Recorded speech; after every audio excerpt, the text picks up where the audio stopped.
November మధ్యలో సీఫామ్లోని కొన్ని ప్లాట్లలో మనం క్యారెట్ విత్తనాలను నాటాము. రోటవేటింగ్ ద్వారా భూమిని సిద్ధం చేసి బెడ్ మేకర్తో బోదెలను తయారు చేసి బోదెలపై డ్రిప్ పైపులను ఏర్పాటు చేశాం. ఆ తర్వాత మహిళలు ప్రతి బోదెపై కొన్ని లైన్లలో క్యారెట్ విత్తనాలను చేతితో నాటారు.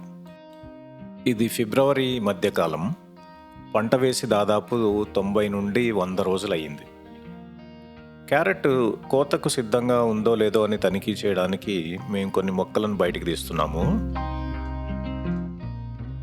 క్యారెట్ పీకడానికి సిద్ధంగా ఉన్నట్టు కనిపిస్తోంది. మహిళలు వాటిని బయటకు తీయడం ప్రారంభించారు.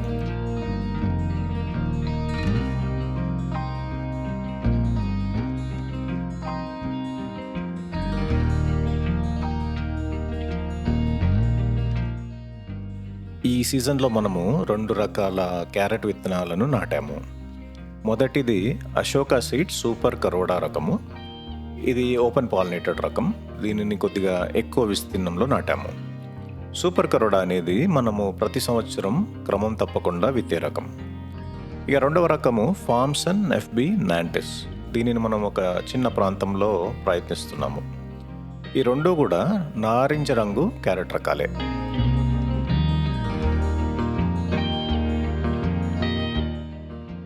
ఈ సూపర్ కరోడా క్యారెట్ పరిపక్వానికి 90 నుంచి 110 రోజులు తీసుకుంటుంది. క్యారెట్ కోత సమయం చాలా ముఖ్యమైనది. త్వరగా కోయడం వల్ల క్యారెట్ పూర్తిగా ఏర్పడదు. అలాగే ఆలస్యంగా కోయడం వల్ల క్యారెట్ మధ్య భాగం గట్టిపడడం, పీచు వేర్లు ఏర్పడడం, పగుళ్ళు ఏర్పడడం మరియు రుచి కోల్పోవడం జరుగుతుంది.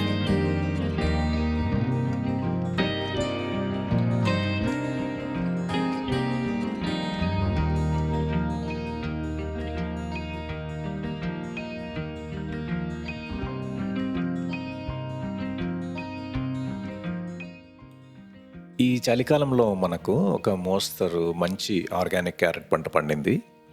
లోతైన సమానమైన నేల తయారీ, మొక్కల మధ్య సరైన దూరం మరియు సరైన లోతులో విత్తనాలు విత్తడం, మంచి వాతావరణ పరిస్థితులు మనకి మంచి పంటను ఉత్పత్తి చేయడానికి సహాయపడ్డాయి.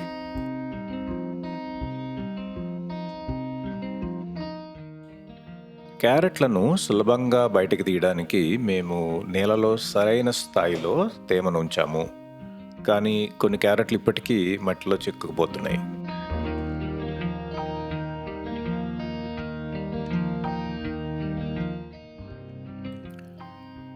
క్యారెట్ నుండి ఆకులు లేదా మొక్కను ఎందుకు వేరు చేయాలో మీకు తెలుసా? ఆకులను తొలగించకపోతే క్యారెట్ చాలా త్వరగా వాడిపోతుంది.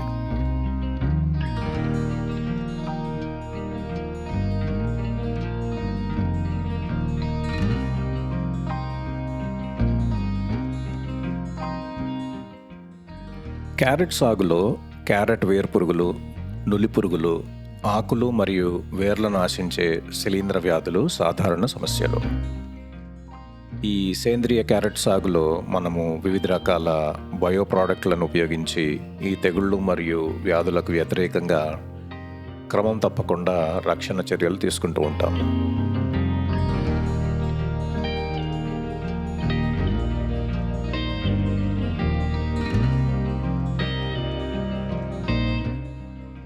క్యారెట్లను మంచినీటిలో కొంచెం సేపు నానబెట్టి మట్టిని తొలగించడానికి 2-3 సార్లు శుభ్రంగా కడుగుతున్నాము.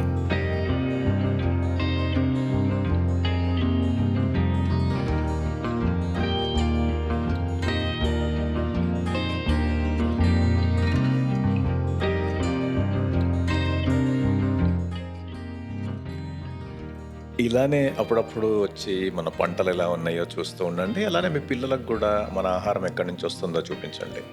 సబ్స్క్రైబ్ చేసి ఆ పక్కన ఉన్న బెల్ ఐకాన్ నొక్కితే మీకు మన వీడియోలు పెట్టినప్పుడల్లా ఒక అప్డేట్ వస్తుంది. అలానే మనకి పొలాలు కనుక నచ్చినట్లయితే ఒక లైక్ కూడా ఇవ్వండి.